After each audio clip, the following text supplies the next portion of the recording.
As an immigrant in America, I have spent most of my life stuck in between two cultures. The harder I tried to conform to American culture, the more I lost touch with my Polish roots. And so, I've been playing tug of war for most of my life, never truly finding solitude in where I fit in. As a little girl on many summer vacations at my grandmother's house in Poland, children would flock to me and ask, "Is the grass greener in America? Is the sky blue?" I was the girl that spoke in broken Polish and did not understand many references. Upon arriving back to America after my vacations, friends would approach me on the first day and ask, "Poland? You went to Poland? Not Disney World?" I was the girl that ate liver pate for lunch and had parents that spoke in broken English. It did not take much for me to become a little bit confused as to where I fit in, and I started to question my heritage as a self-conscious adolescent.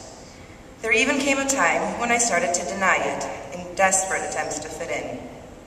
In grade school, I would hide under my desk on Saturday mornings in Polish school as the American children playing soccer outside would come inside for a bathroom break. I did not want to be recognized. Even in college, filled with purebred Irish Catholics, I continued to deny where I was born. It allowed me to fit in temporarily, but a huge part of myself was gone. My parents had the foresight to push me through the Polish Scouting Association in Chicago. Yes, I was a Girl Scout, even in college.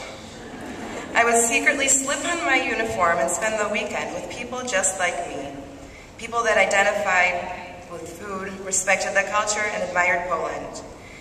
The best days of my adolescent life were those in high school when I guided my pack of dozen girls through Polish song and dance on camping trips.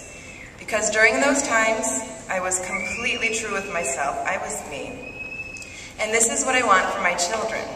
I want my legacies to be true to themselves. They too are Polish-American children, and they have much to be proud of. I want them to realize that Poland is a beautiful place with an incredible history. I want them to be proud. And this was easy to do this summer on our European vacation. "This is just like Paris," my daughter squealed as we strolled through the streets of Gdańsk.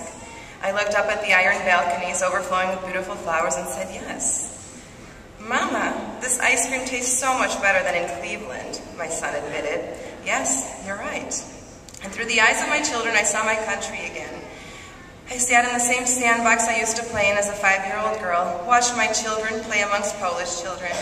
I chatted with mothers in my native tongue about potty training, picky eaters, and child development, while sitting in front of the apartment complex that my parents brought my sister home from the hospital. "You lived here?" my son asked me over and over and over again. "You played right here?" This was not a once-in-a-lifetime trip. That apartment in Gdańsk, according to my children, is our second home. Our names are stenciled on the front door. "Can we come back anytime? This is our second home, yes, Mama?" "Yes." And through the eyes of my children, I finally realized that I fit perfectly in both worlds. We will be back. I thank my children for helping me find my place in the world, and I dream that their acceptance is ongoing and that it will grow for immense pride for our second home.